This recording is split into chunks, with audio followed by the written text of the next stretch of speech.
their hand.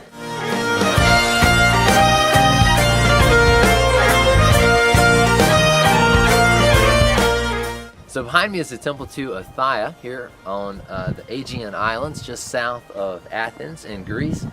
You can see here in the backdrop is Athens, and what's really interesting is not only is this temple a place where they would worship for fertility purposes, a fertility goddess they're worshiping here, but there behind me would have been Athens, which of course from its namesake would have been worshiping the goddess Athena, who also in some ways was also a fertility goddess. Certainly the practices of worship would have suggested that. Well, let's go back in history just a little bit so you can kind of get a feel for what would have been taking place in Athens in the 5th century BC. It would have been a golden age for the people. They would have been thriving and advancing and really developing as a culture, really leading Greece and a great deal of the world at that time in just about any area you can conjure. Medicine, science, philosophy, architecture, war, you name it. All of a sudden, at the very pinnacle of what many would call their success, they had built impenetrable walls and a naval fleet that was very impressive, and they thought of themselves as almost invisible. Well, that was until the plague of Athens came through the very water channels that they drank from. It almost annihilated the entire city, taking with it 80,000 citizens, the plague did, and left the people in utter chaos.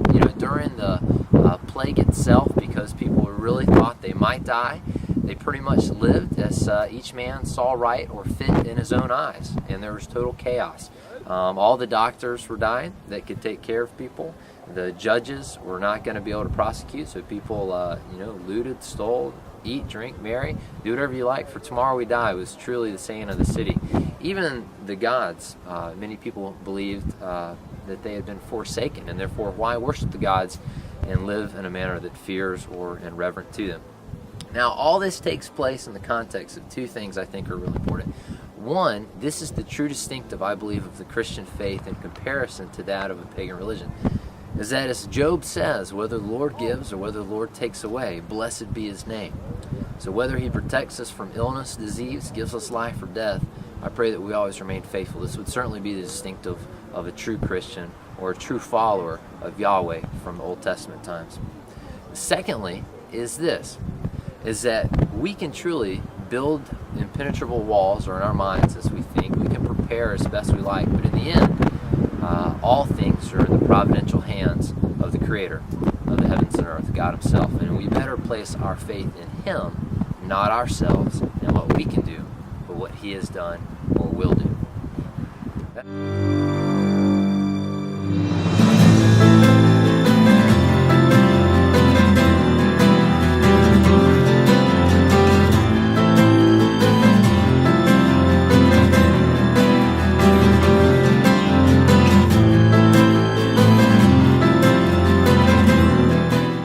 All right, behind me is the field of Marathon, just outside of Athens, on the east coast of Greece.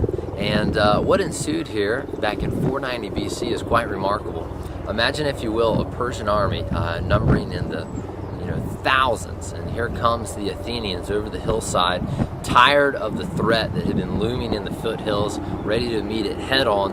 And so they take their troops and literally plunge head into the Persian camp, running in a narrow line to avoid all the Persian arrows, eventually flanking the Persians, bringing the death count of the Persians to 6,400, while the Athenians only lost 190. So it was quite a triumphal victory by every stretch of the imagination. The battle itself only took an hour. The Persians started to flee. The Athenians pursued them all the way into the coast, which is just about a kilometer directly behind me, or in front of me.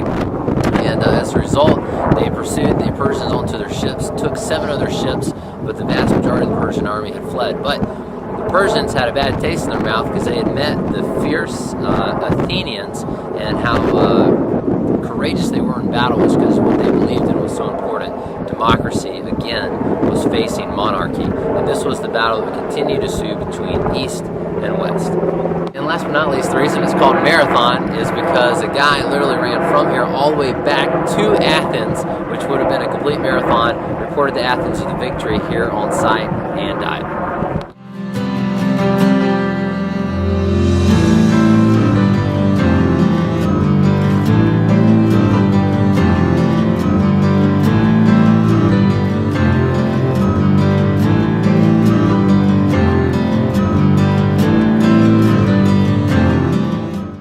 Okay, so I'm sitting on the east coast of Greece right now, what's called the Sunian Cape, and this is a beautiful place. Surely you can tell that it declares the glory of God here. You know, as I'm sitting right here, I can't help but think of Psalm 8. And here's what it says. It says, O Lord, our Lord, how majestic is your name in all the earth. When I look at the heavens, the work of your fingers, the sun and the moon that you set in their place, what is man that you are mindful of him, the son of man that you care for him? You have made him a little lower than heavenly beings. You have crowned him with glory and honor. You have put him over the works of your fingers. You have put everything under the dominion of his feet.